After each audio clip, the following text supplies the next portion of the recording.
This show is about sharing the profound stories of others who've turned their lemons to lemonade, and about how you can navigate your own struggles by understanding how others have navigated theirs.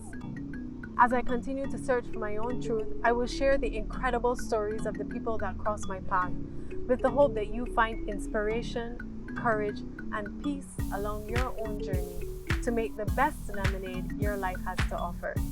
This is Life and Lemonade. Right. Hi guys, welcome to another episode of Life and Lemonade TV. Today I have a very fun guest, and I always like to connect with, people from the Caribbean. I feel like there's a special something that I get from people who have been raised in the Caribbean but then move out into the big world. Right. And then particularly people who are in the same industry or parallel industries, because I know what it takes to exist out here. And so I wanted to bring my friend, my Caribbean brother, yes, Darrius Marcellin, to the seat. Darrius, thank you for being here. So Darrius was born in Trinidad and Tobago, and he moved to the U.S. to pursue his dream of playing in the Knicks. Yes. Right? Well, this was a 7-year-old dream, and then when they hiked in media requirements, I had to forgo it for a soccer dream, though. Yeah. So he was too short to make the basketball team, but he ended up playing soccer. And then you moved on from that altogether in sports, and in college you started, I would say, you could correct me, but I would say in college he started his true hustling.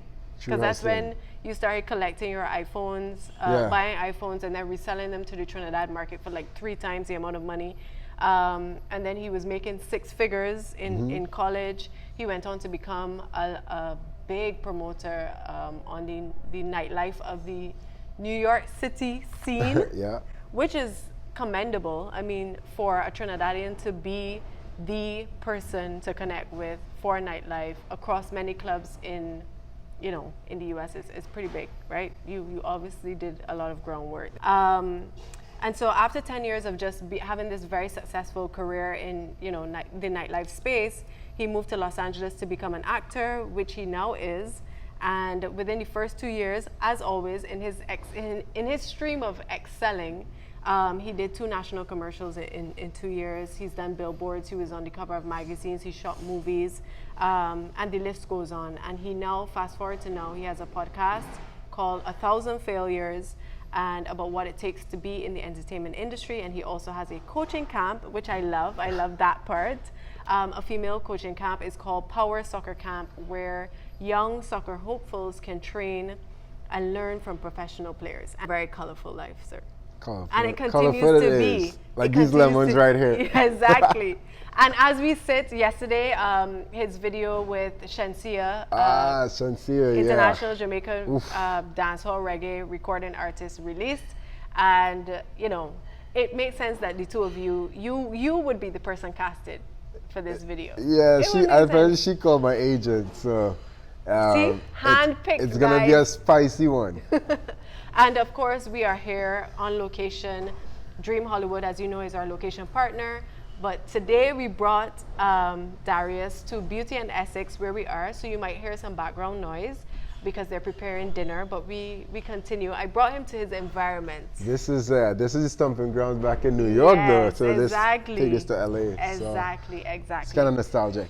I want to start at the beginning. I like to start at the beginning with Life and Lemonade, because I think, as much at the beginning as possible, I think it shapes your journey, right? Yeah. Who you are as a child kind of determines your interests as an adult, and just the little things that your strengths and your values along the way. Right. So I want to start with your immigrant experience, right, moving from Trinidad to Crown Heights, right, in Brooklyn.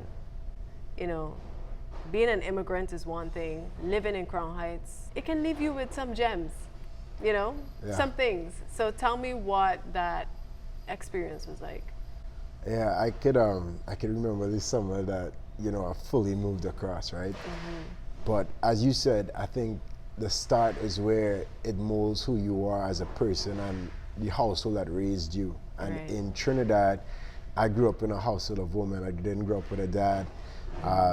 So I grew up, you know, in that household where there was love, a Caribbean love, right? And then I recently was speaking to some friends that there's a serious connection between, you know, the Caribbean household women and the sons, right? And it's a crazy bond that they have to the point where, you know, I didn't leave home without food at any point in time. You know what I mean? We didn't have running water every single day in Trinidad, you know, and sometimes we'd have to, you know, fetch water and then bring it in a bucket and stuff like that. You know, those were actual ways of life, but I didn't feel like I didn't have without, because it was just filled with so much love. I didn't miss anything. But I always had those big dreams as a child, playing on the basketball courts in Trinidad, playing soccer, and I was like, I'm gonna leave, you know, by playing one of these sports. And I did end up getting a scholarship, you know, to play Division I, the highest level in the collegiate system here in America. And to me, you know, I just had that dream, but moving across, the immigrant experience was, I would say it was very rough. Because I came from a place where I saw love around me, but moving to Crown Heights, you could see that there were people who didn't experience that love. And people that looked like me, but they didn't act the same way I did. Yeah, so that's interesting, because would you say in the Trinidad experience, like you described, you grew up with your mom and a bunch of women, it felt like a village, right? It felt like, and we kind of have that culture in the Caribbean that things may not be, we might not have everything that we need, but you don't miss it. There's love, like there's a family vibe. You go by the neighbor for sugar, and you go, you know, that kind of thing. So you were saying that when you moved to Crown Heights, you felt like that was missing. Yeah, it was a very isolated experience, and it was, you know, my mom and I at first, and to make ends meet, we cleaned homes at first, you know, and me and her would just team up. We drive together, we share food. We didn't have much, but we just created that bond. You cleaned homes together? I never did that in my life. Never cleaned anybody's home. How old were you at this time? I was like 16, 17. Wow. You know, and I've never done that in my life. And this was like, hey, we have to make this happen, you know, and we did it. And we bonded on it. We took turns driving and sleeping. So I would come from school, and then we would just go on a Friday, and for like $100, but that'll be food for the week. So it was really tough at first, and then when I feel situations back against the wall, my hustling mentality kicks in, and that's when I was like, all right, I got to create a little bit more, and make things better. What did that teach you? What was that like? Like, you know, that leaves you with something. I think every experience like this leaves you with something. Yeah, I feel like it was a perfect introductory into living in America and getting things done. You know, we had no neighbors to fall back onto, nobody to get sugar from. You know, the rent had to be paid. You know, I stayed in a 1-bedroom and I slept on the floor, you know, for the first year. I remember sleeping on the floor. I remember what cold felt like, but it was an experience that I would never take back, because we were able to bond so much. Because my mom actually moved before us, right? And she wanted to, you know, get her masters and stuff, and she moved before us, and we kind of separated. We didn't live together, and that allowed us to connect even more. And then working so hard made me then think, all right, what's the next step, and how could I go to the next level? And then what was the next level for you? Flipping iPhones. Flipping iPhones. That's the tricky daddy, and then, you know. Yeah, I was able to get phones at a lower price when they just came out, and I, you know, triple the price of them, and I was able to like now start to afford different things and afford a flight to go visit Trinidad, my family back home, and it just taught me the value of, you know, look for opportunities and just take them as they come. So everything was just like like learning little lessons, learn to work hard, learn to take opportunities, and until the big business kicked off, you know, in my end of my sophomore year in college. So then how did you get into that? How did you get into the nightlife? The big business. Would you say that that was your big, that was what made you into who you are? Yeah, yeah, today? there was a big piece of what made me to who I am today, because I learned the value of your network, and that determines, you know, your network overall in life. You know, what's phone numbers in your book, right? People pay value for that. People pay for your database, right, of people. So getting into nightlife, I was just in college and trying to make ends meet as a college student. I randomly went to meet back in with some dudes. I remember back in college, some of the guys on my team, and these promoter guys were like, yeah, you could do this, you know, we're looking for. So I tried. I had a flip phone back then. So this was before iPhone, but gathered my flip phone, and then I was just texting individually every single person, you know, come to these spots. I was that guy on the hustling on the corner. I had an umbrella. I remember my mom was like, you leaving, you know, at this hour of the night to take a train for an hour and a half to make like $40. And it just, there's something in me that always wanted to succeed. So when I did it, I always wanted to succeed. I always wanted to do it and compete better than everybody else. So I did that and saved the numbers and built my network and treated people right. And before you know it, you know, I had my own company, my own promoting company, and I had promoters that worked for me.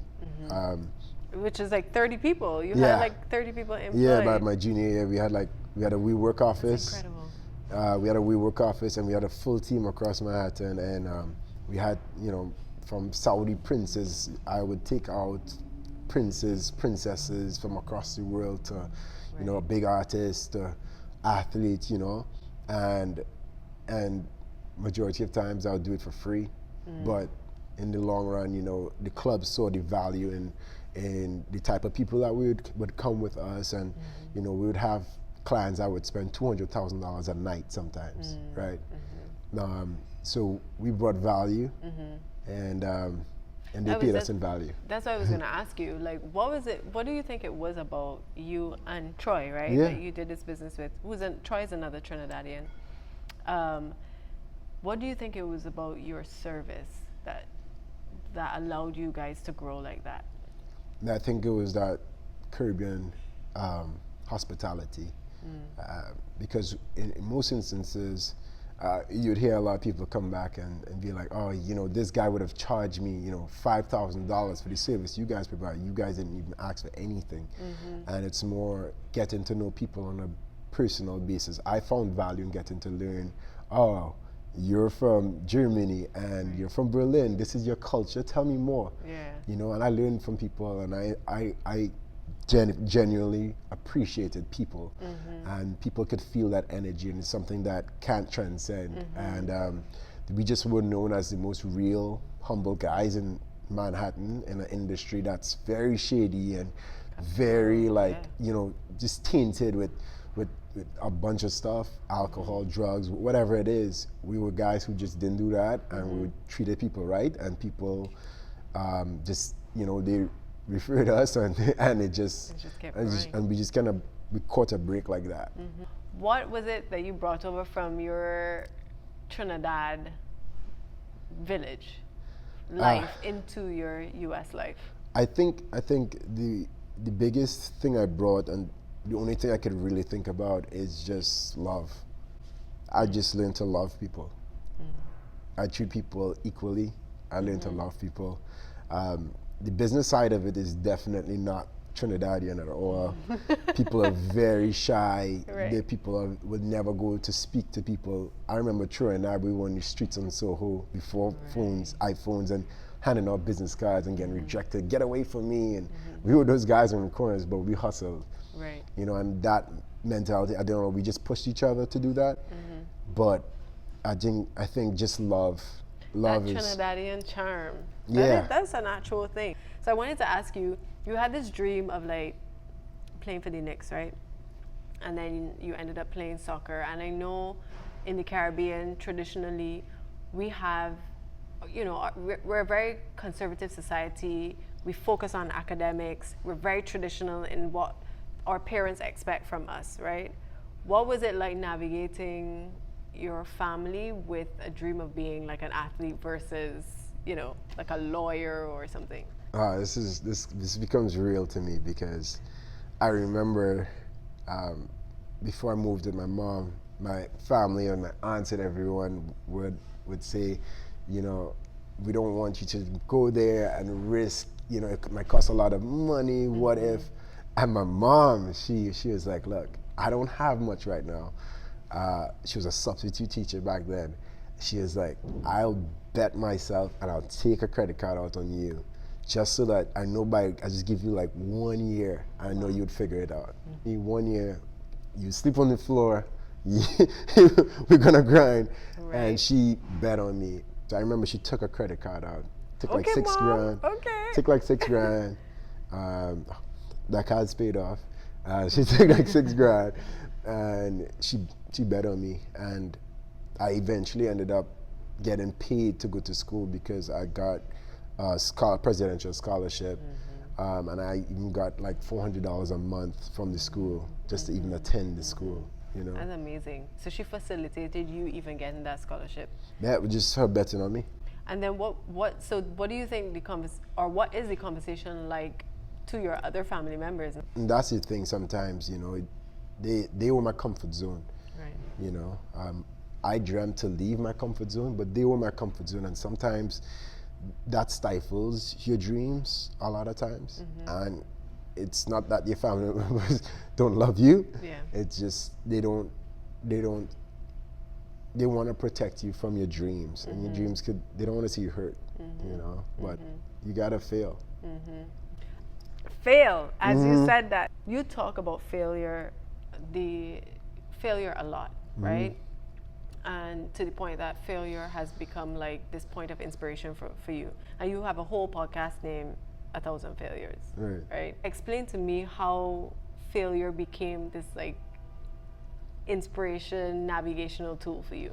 Yeah, up until like we started that company, I knew my biggest fear was failure.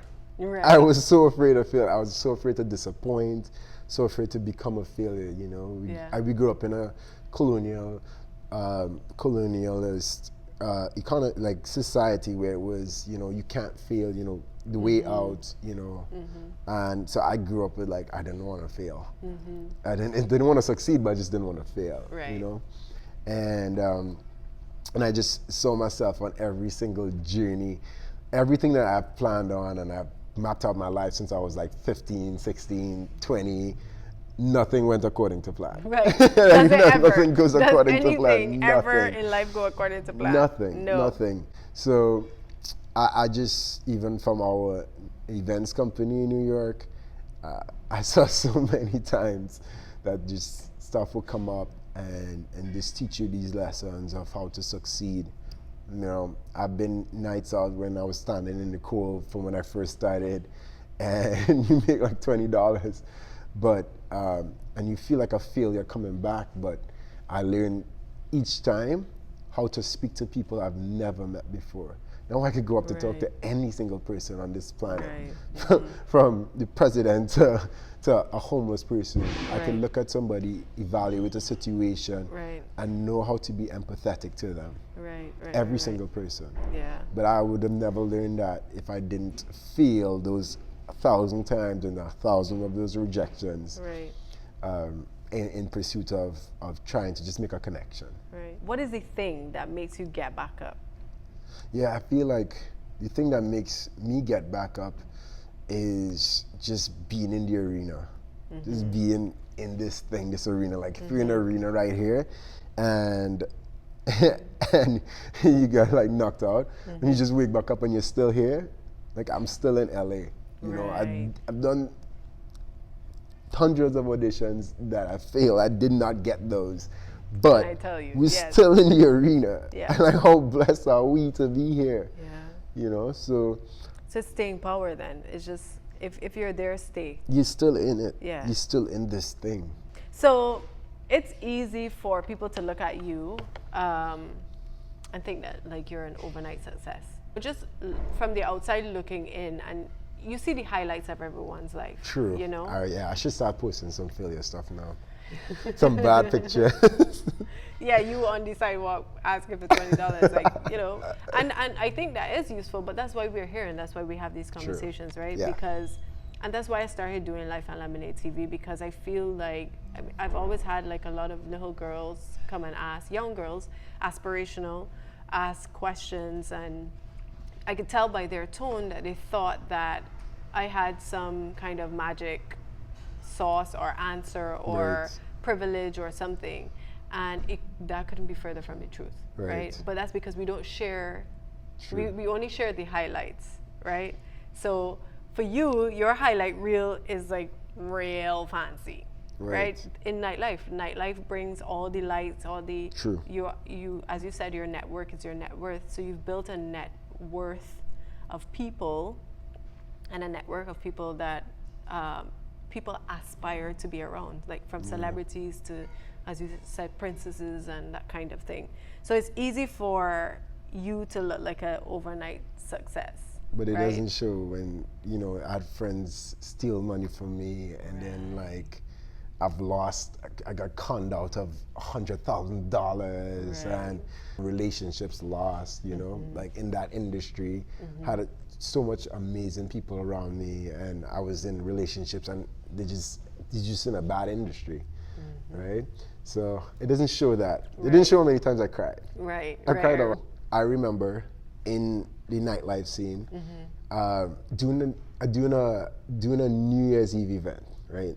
Doing a New Year's Eve event was probably like my second or third year after college. And mind you, I'm doing business with, so this is how it works. Darrius and his company partners with a big venue, a big named venue, which can't say for reference, right? And the owner of this big name venue said, hey, let's partner this, let's do this event in this space. You know, he owns a ton of them, so he's making a lot of deals. This is like a deal. None of these things are on contracts.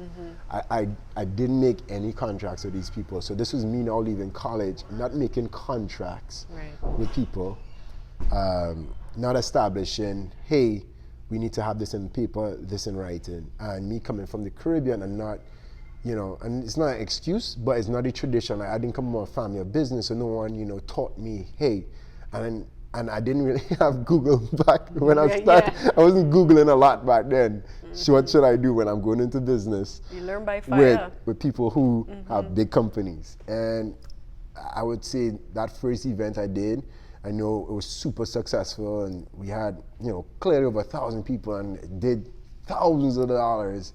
And I probably lost like about $50,000, you know. And I'm looking, I'm like, wait, how did I only come back home with this?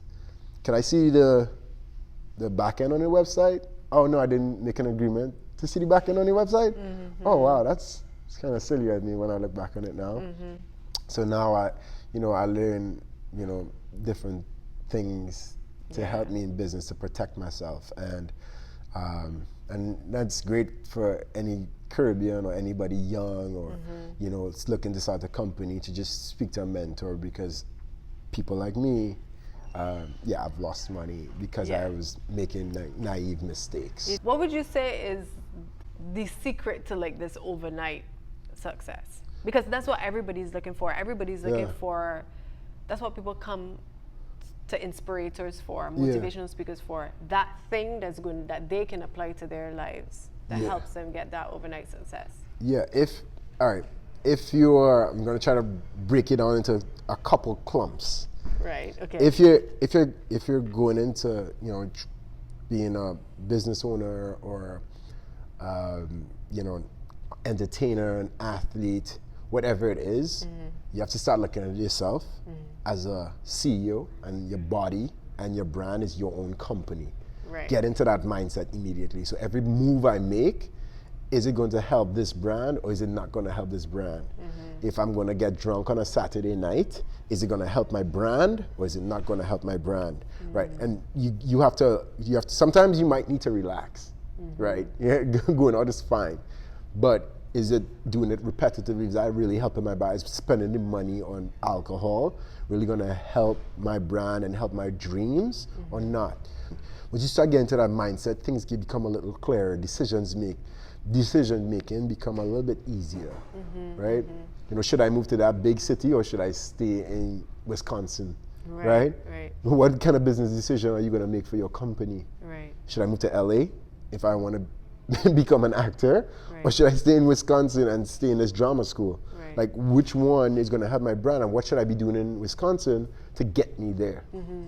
So that's how your mindset has to be immediately. That's like one big chunk. You know? So then how did you apply that to nightlife? Because being in nightlife, you are open to all kinds of things. Right. Alcohol. Right.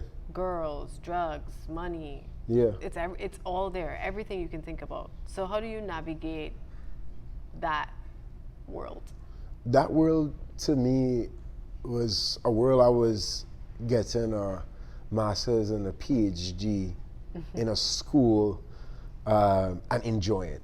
Because I was enjoying meeting people and I was enjoying making good money. I was enjoying helping people. So it was a world I was just enjoying, but I didn't have an overall objective and a goal. Right? It was a school I was in for 11 years. Right? So, but when you're in school, they have classes you take and they have classes you don't take. Right. So what were some of the practices you decided you I didn't take, because mind you, I was my schedule, when I saw someone sent me a picture on WhatsApp, and it was a picture of me in 2011, and I had on a whiteboard 15 different parties I attended and I did every single week. Wow. So I went out 7 nights a week, but I didn't consume alcohol and I didn't go to any after parties.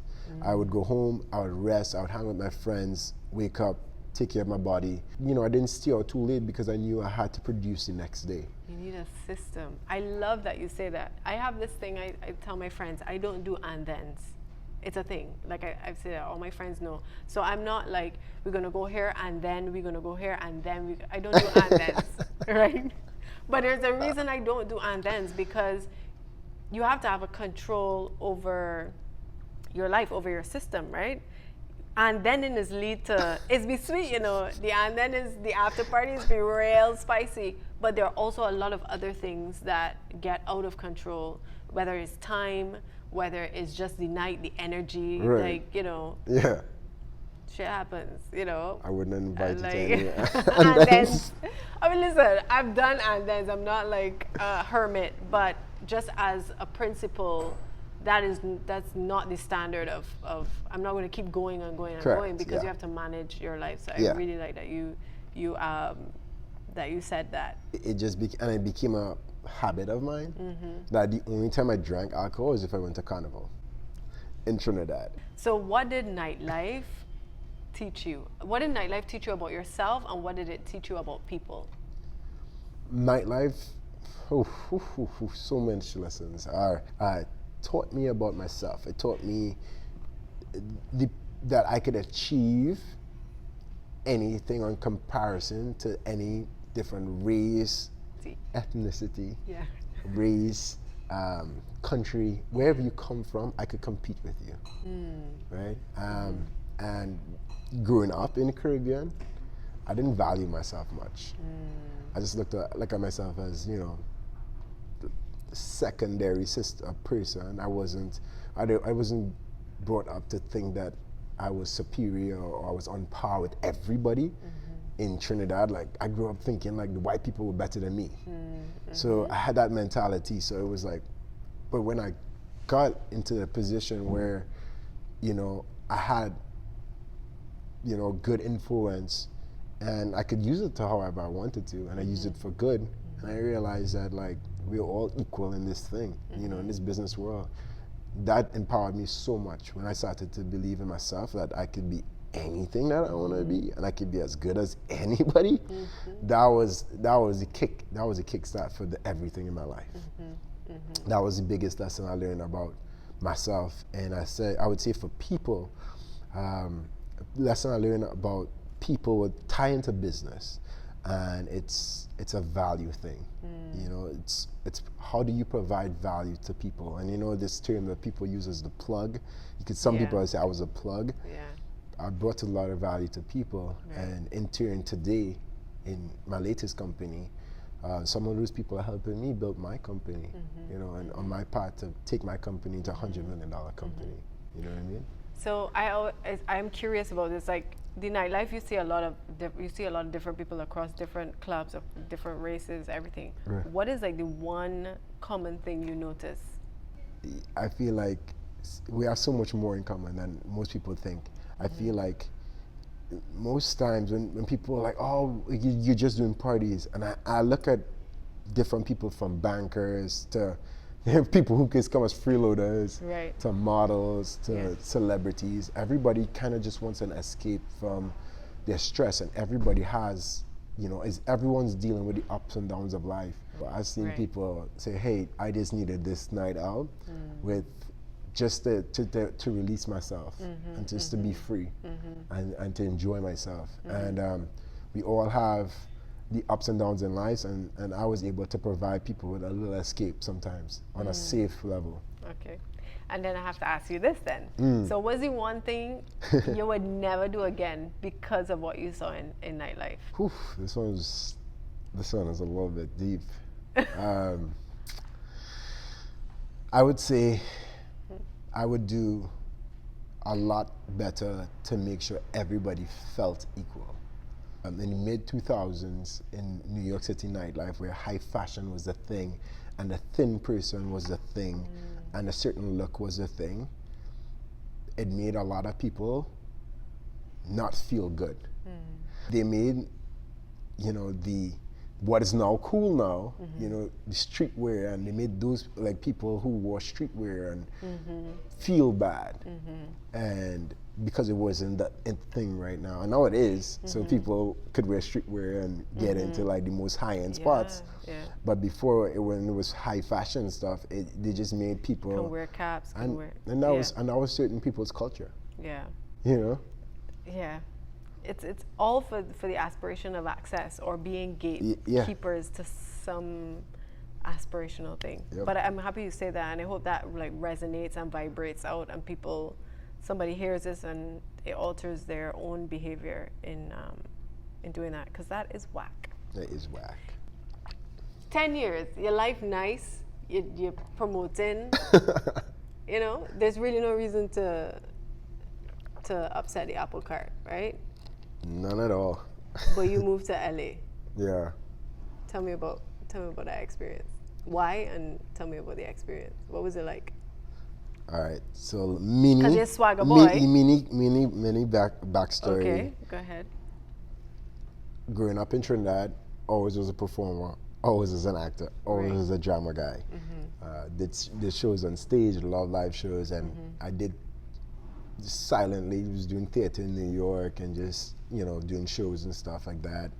Got involved in improv, fell in love with it, doing improv, and then I decided to try my hands in doing TV and film work, and got onto a couple shows and a couple small roles while I was in New York, and I have the picture on my Instagram still. And I was sitting in a chair and I was getting makeup done. I was a cop, and I was like, we're busting into this thing, and the makeup artist was just like, I feel like you'll do so well. I just love your energy. You'll just do so well in LA. And then the same night, I booked a one-way flight. Same night? Same night. You mad extreme. So extreme. I am not that extreme. The pretty crazy part is I'm not that extreme. You're right. I'm not that extreme. I didn't really even travel across the world. I didn't even explore. I'm not that backpacking guy. Right. Like, I love security. And I took my savings and I booked a one-way flight to come to LA in May 3rd, 2017. Wow. And to pursue this dream that I have no formulations, no map. Like, I made maps and I made like, this is my plan. Had a whiteboard, and I was like, all right, success is here. This is what you need to do. Work on these things. You shoot our shots. Let's go. You know? And And this journey has been, oh, wow, an experience. Yeah, because I moved out here on savings, and left, had restaurant and stuff in New York, and everything, I left everything behind, business, life business. Friends was like, whoa, but no one really like doubted, and I feel like no one doubted, gave me the confidence to continue to go. So I remember the first day I moved to LA, I opened the door, and no furniture in there, dropped my suitcases, and I went to do what I know, which was to network. Wow. So what was that beginning journey like? Emailing 200 managers and agents, and getting 2 responses. Oh, man. That is, what percentage is that? I'm not good at math. Close to like 0.1%. I don't know, guys. Don't judge us here, okay? Our strengths lie other places. But we were that's the Caribbeans that didn't do math. but that is, wow, 2 of 200. Yeah, 2. So it was hard. 1%, I think. Yeah, I think that might be 1%. Okay. Don't hold it there. Yeah. We will. It's a small percent. Small percent. Not even on the radar. But so it was hard then, moving to LA. Yeah, it was hard. I think the hardest part about moving to LA that I'd never experienced in my life was that I didn't have anybody. I hearing voices in my head because it was the first time I've ever been alone. So it was just an empty apartment, and that struggle is real. And when I hear for the first time, or you feel what mental depression could be like for the first time in your life, and people don't realize you're happy, dude. Yeah. That was tough. It was definitely tough. Yeah. I started to figure out, like, hey, you're in this for the long game. Right. This is part of the process. How could we enjoy this process? Right. So because you are connected now, sir. This is 4 years later. 4 years later. And you're very connected. So what did you do? Like, for me, my thing is I go to coffee shops. Right. That's how I meet people. That's how I navigate new cities. It's what I've always done. I would go to a coffee shop, or I would join a group or something. What did you do? All right. So every single person I met in LA, I would just ask them, like, what are you doing this weekend? Can I come with you? And I went out 3 months straight, every single night. I was so tired. I was so miserable. I didn't even want to go out. Right. But I just went out there and I just started meeting people. How was it for you? What was your thought? Did you go to? Me now? I'm actually intrigued. No, it was very parallel to your experience. LA, you come with a dream and a plan. Like you say, you have it all mapped out. You know how it's going to go. I had a very clear plan for when I moved here. Ooh. And can I tell you that everything that I had planned did not go as planned. My God. I mean, of course, no one, you don't share these things on social media, but nothing went as planned. And then it's a new city, and you don't have much friends, so it's like, it's a tough space to navigate, but it was beautiful in many ways. Because like you said, that alone time brings in something else, right? And it was a whole spiritual experience for me that I guess I needed, that life gave to me. It was a gift. It seems like from 7 years old, you've always had a vision. And I don't know, I guess that may be a God-given gift of yours, because sometimes growing up in the Caribbean, you can't see past what is around you, right? So, and I know visualization is big for you. And I know you do vision boards and stuff like that. Yeah. So tell me about, how important vision and visualization is, and how it plays a role in your life. This is super deep. You're right, because I remember, and they take everything for context right now. I remember living in a town called San Juan in Trinidad, where Sawa. Electricity going out is not a big deal. Right. Where we had water on 2 days. I was playing basketball. I was, bouncing ball, walking back home, and just having music on, and I was just visualizing Madison Square Garden. Then my Facebook memory popped up, and this thing this Facebook memory comes in, and I see a Facebook memory of me, 2012, sitting on the bench, on the New York next Madison Square Garden. You couldn't take that story and just say like it will happen like 3-4 times. I literally visualized that place since I was like 6, 7 years old. I was just playing basketball and just visualizing that. Wow. So I didn't know the power of it. I didn't know what I was doing. There were certain things I did, and I found myself in those situations. Fast forward into 2017, and similarly to you, I was just smiling because I heard your story about you became spiritual. I didn't really believe in I grew up as a Catholic, but didn't really believe in the whole, anything but God or anything like that. Yeah, I know God existed, but I didn't really practice anything. Right. I lived in New York, and that world is what you do, is what you produce. If you don't do it, somebody else will, Right. not having faith. Right? So it was very much a realist world. Right. And moving out here and being by myself and fighting all these demons and stumbling upon spirituality and church I started to believe in things that I couldn't really see, but I had to hold on to, similarly to my dreams. So I see whoever you believe in, the God, universe, as practicing believing in something bigger than you could help you and help fuel you in your dreams. It makes it so much stronger, where I know it's unshakable. I know if COVID hits, it's so unshakable. I'm like, oh, I'm fine. Yeah. Why are you smart? I'm fine, right? So I'm on this, I get this mentality now. 2017, I create this vision board. I even randomly cut out a photo of Men's Health magazine, Jason Momoa. I never had any. This first, I probably found that magazine and put it on there. I was. I want to book a job every month, different things. On that entire vision board, every single thing hit. I was even in Men's Health magazine. You guys know that here on Life and Lemonade TV, we believe in vision and having a vision and visualization. We did a vision book last year, and we're building an improved version of that because we understand how integral it is.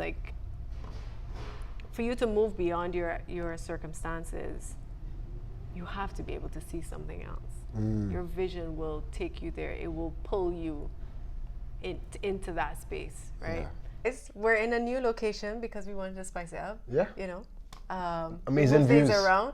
So welcome to Dream Hollywood. I'm looking over your shoulder and I can see the W and Hollywood Boulevard. Yes. So yes. And if we leaned even further, we could have seen the Hollywood sign.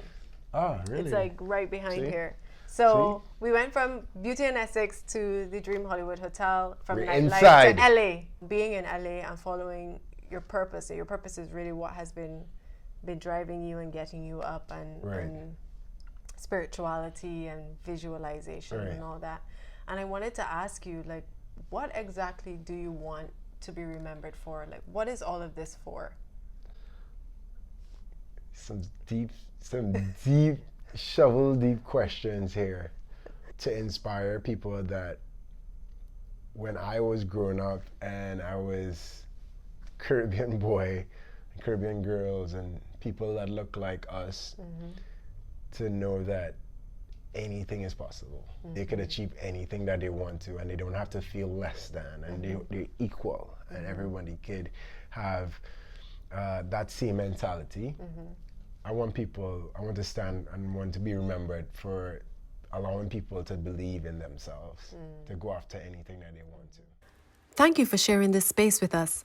I hope that somewhere along the way you find value in the stories of our guests that opens your hearts, inspires you, helps you uncover your own truth, or simply provoke deeper thoughts in your lives. Be sure to subscribe and join us here next time for another episode of Life and Lemonade.